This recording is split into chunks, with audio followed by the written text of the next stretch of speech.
say for the most part, they're just tweaking the new stuff.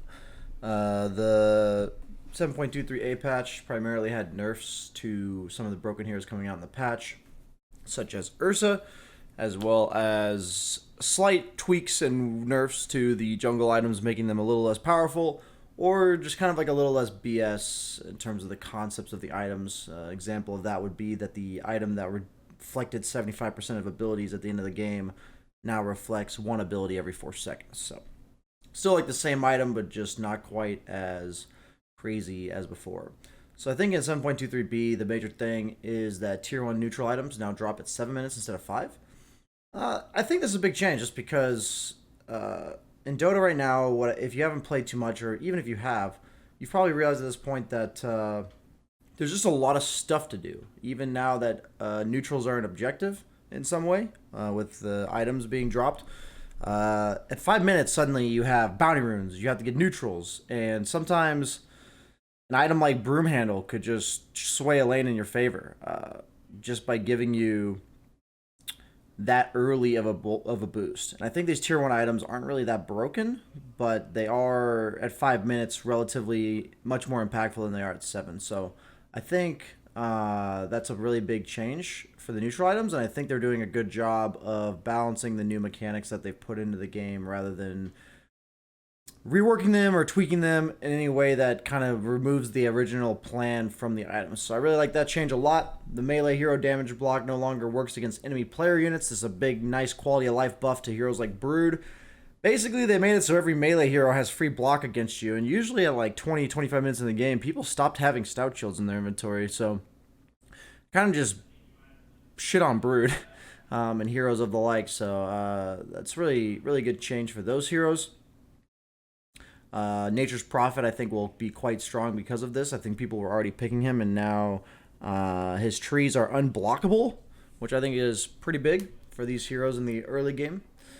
They made Basher and Abyssal physical damage. It goes through BKB anyway. Keen Optics slight nerf. Trusty Shovel made it so it's less cooldown, and you'll get these other options much more often, but the Bounty Rune overall is only 1 out of 6 now instead of 1 out of 4. Faded Brooch given a slight buff. Mango Tree given a slight buff. I think this item is insane. The vision is probably the most important part of it. It's a free ward until the enemy team cuts it down. And that's a big deal because sometimes they're just not going to check your high ground or something for a ward. You can put it in your own jungle. You can put it at the entrance to your own jungle. You can put it on high grounds. A lot of options with Mango Tree. I think it's one of the best items in the early ones because not only does it give you that ward, but it also gives you mangoes. Vampire Fangs slightly reworked and nerfed. I think the item was quite good prior to that. Ring of Aquila given the mana regen that all the other rings have. Pupil's Gift slight nerf. Just notice how they're giving these little bit of tweaks to the items that were probably considered a bit too good. The Mindbreaker that previously burned mana and stole it now provides 25 attack speed and 25 magic damage on your attacks. So it's about 18 damage on your attacks. That doesn't apply to towers. I think that's kind of the big thing. At least it doesn't say here that it applies to towers. Most magic damage things can be assumed to not apply to towers. And then it's an Orchid for 4 seconds on the hero you attack. So that's a pretty interesting rework entirely of the item.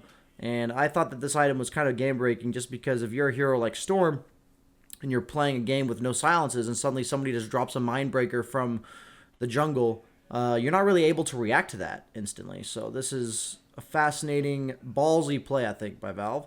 I think Third Eye was already a good item, and now it provides 7 all stats, so that's really good. Titan Sliver was a bit too good, so I'm glad they nerfed it. Let me go back. I accidentally pushed the back button.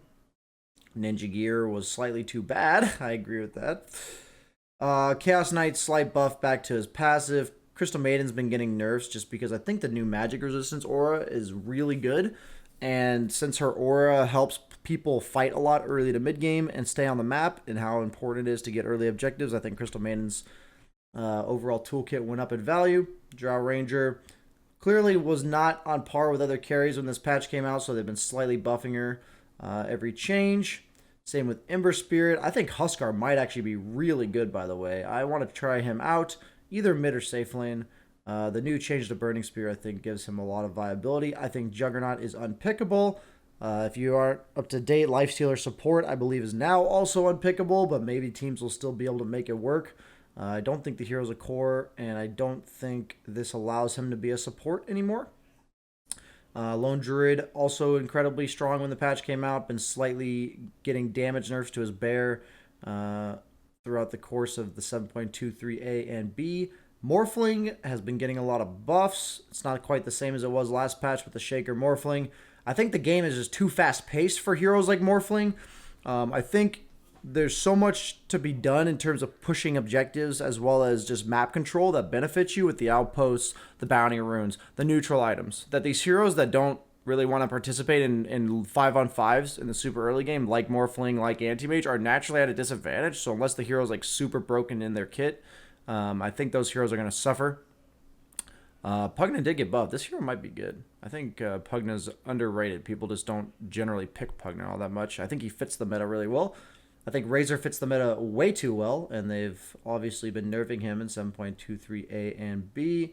Ricky, also given a nice level 1 buff to his damage. Obviously, it buffs all levels, but the level 1 most notably. I'm not sure if this hero's viable yet. I haven't seen him much in high-tier play. Techies, let's not even talk about that. Treant Protector, the hero that I wanted to believe in, given a lot of chances, but what happens is this hero owns the hell out of the laning stage, and then he just does nothing. I think the big deal about Tree in the past was he transferred into the late game because he eventually got movement speed and mobility from his tree walking, and now he's just a 280 move speed hero with no mobility, and he's just too slow. He can't do anything on the map. I think if they were to give this hero like 30 move speed and like one of his abilities buffs his movement speed, I think this hero could be dope. I think that this hero would be good. But the problem is he's just too slow, and after the laning stage pretty much does nothing. Vengeful Spirit also was a little bit too good when the patch came out. So when it comes to 7.23B, I've struggled with this patch so far. I think the strong carries that I want to highlight, I want to try Huskar. I think Tiny's not very good that people are giving him credit for. I think Ursa's still very strong. I think Jug's unpickable. I think PL might be really good if put in the right lineup. I think Slark is actually pretty viable this patch. I think Void, Gyro, these early game heroes that can offer something to team fights, even though Void's on a long cooldown, can still be powerful. I want to try Sven. Wraith King has been really strong in my games, the reworks to him. In terms of the off lane, I think Venomancer, Batrider, these two heroes are very powerful, just because not only did they get buffed, but they also made it such that their counters with Batrider, such as Lifestealer, are worse. Batrider was really bad last patch. Lifestealer was super popular. Legion and Abaddon were two of the best offlaners, and I don't think that's the case anymore. So heroes like Batrider naturally go up in value. So that's my review of 7.23B, and I'll continue giving any updates on the patch as I see fit. But now, chat, let's go lose.